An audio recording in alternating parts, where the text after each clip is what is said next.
Good morning, ladies and gentlemen, and welcome back to each and every one of you. I hope you had a phenomenal Heritage Day yesterday. I went to a braai.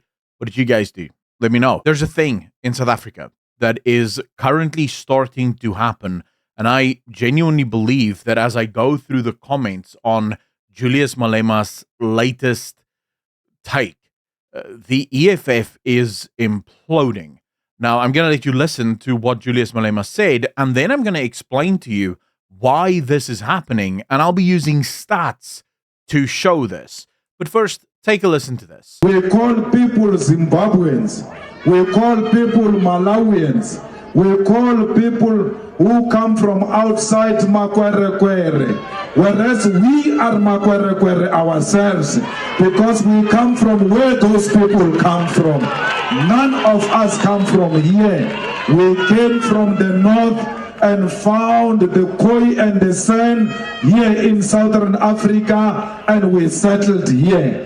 The koi and the sand welcomed us here. Now, this, of course, isn't new. This has been the history forever.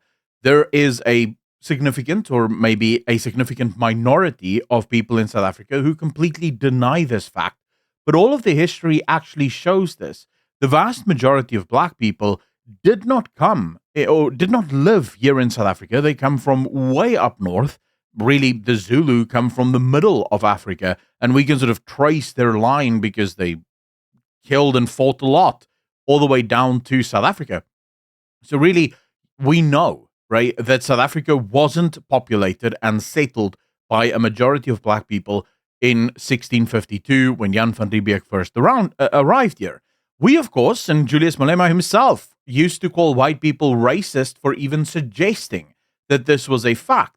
Now, suddenly, Julius Malema is changing his tune. You might say, wait, this is weird. Why is he doing that? Well, the answer really for this lies in election results. And I'm going to run you guys through this. So in our last election in 2024, we saw a voter turnout of roughly 58.64%. The DA grew by about 3 seats. The ANC fell by about 71 seats. And as you look, you finally see the EFF right there at the bottom. They fell by 5 seats. And this is a continuous decline. The EFF at the height of their success was able to garner around 12% of the vote, and they've never been able to get over that one big hurdle. If anything, they're starting to go down a lot more. So you look at the percentage, for example, they got under 10% this time around, which really isn't good for the EFF. But this doesn't tell the whole story. You see, because voter turnout doesn't include everyone in the country of voting age. It simply includes all registered voters in the country. For that, we actually have to go to a different study that was done, and this study specifically is the South African Post-Election Review Policy Series, Policy Brief number 3. And here we find, right here, in reality, only 58% of registered voters turned out to vote compared to 66% in 2019. The 16.3 million people who voted represented just 40% of the voting age population. In other words, the overwhelming majority of South Africans don't vote. Not only do they not vote, but a significant number of people in South Africa aren't even registered to vote. Now, you might say, but what does this have to do with Julius Malema's saying the quiet part out loud?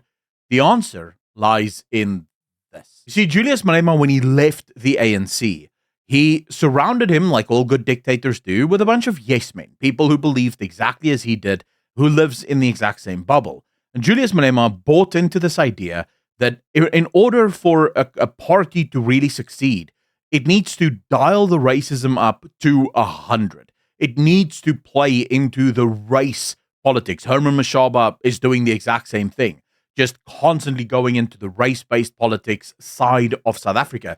But Julius Malema, time and time again, has found his party shrinking in support. If you want to put this into perspective, Julius Malema's party couldn't even get 5% of the total voting population of South Africa to vote for him.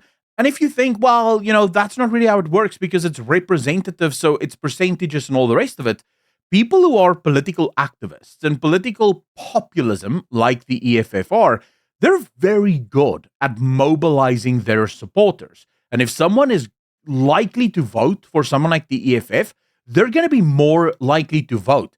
Most people that I know in this country who aren't registered to vote or who don't vote are people who have given up on the system, mainly because we have a political system where almost all parties are single issue parties, where people don't vote for the party because the party represents the holistic whole of their beliefs, but that the party represents one thing. So, for example, a lot of DA voters don't agree with the DA on most of what the DA stands for, but they do agree that the ANC is bad, and so they vote for the DA.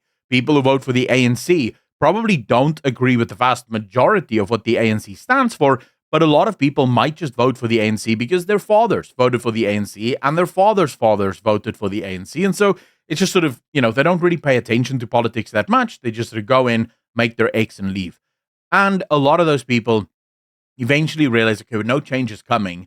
I don't see any political party that really represents me. The latest statistics actually prove to us that almost 60% of South Africans are far more conservative than what any of our political parties would represent. I know there's a lot of people who like to pretend like the DA is a far-right party or a conservative party. They're not. They're extremely liberal, which is why a lot of people I know who are very conservative don't vote, because there's no party that they look at and say, yeah, these guys represent what I would like to see in a government. And I'm guaranteeing you that that's the majority of unregistered voters in this country. They just go, look, there's no one for me to vote for. So Julius Malema finally realizing that, hey, the people of South Africa aren't rallying behind my call, right? I'm getting less than 5% of the voting age people in this country to actually support my racist rhetoric. What does he do? Well, he starts going outside of South Africa. This is why Julius Malema just last month made massive calls for an African Union, a United States of Africa, so to speak, because Julius Malema wants to unite Africa and get all of the racist, hopefully, in Africa, if there's enough, to band together so that they can build what he would likely view his presidency or his dictatorship, because it's not happening in South Africa. And the reason it isn't happening in South Africa is because of this chart. This is knowledge of history. So in other words, the percentage of South Africans that actually understand the history of our country. And when you look at this, you look, for example, at colonialism. In the 18 to 24 bracket, young voters, only 31% of them actually know anything about the history of colonialism. If you go to the 25 to 34 age range, that's 34%. 35 to 44, 39%. It's only once you get to 45 to 54-year-olds where you get to 42% and then to 50%. Right? When you look at apartheid, 47%, so not even a majority of 18 to 24-year-olds at least have history of apartheid. 25 to 34, that's where you get to half. But then you go to 35 to 44-year-olds, and that's 49%. And it's really only by 45 to 55 plus that you see, oh, now we're getting to the majority. And then democratic transition, it's almost again the same thing, right? It's only from age 35 that you finally start seeing people be aware of the democratic sort of transition. And that's because the majority of 18 to 24-year-olds, they were born in the new South Africa. The only government they've ever known is the ANC. When we actually scroll down and we look at this chart here, we see the results of this, forgetting about the past. When asked, South African voters overwhelmingly in 2023 said that they would love to forget about the past. They don't want to talk about apartheid. They don't want to talk about the racist history of South Africa. They just want the country fixed. The question was literally asked, South Africans should try to forget about apartheid and just move forward together as a country. 69% of black people said yes. 75% of white people, 84% of Indian people, 71% of colored people. South Africans are done with race-based grievance politics. What South Africa wants is a conservative government that will lead the country by being capitalist, because the majority of South Africans aren't even necessarily communists. Again, 5% of the voting age public voted for the EFF. South Africans are not communists. South Africans just want a government that works. And that is good news. And this might actually hurt Julius Malema a lot.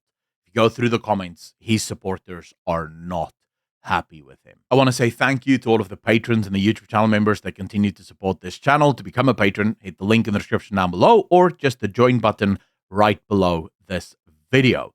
And then if you like, hit the like. If you dislike, dislike. And I will see all of you in the next one.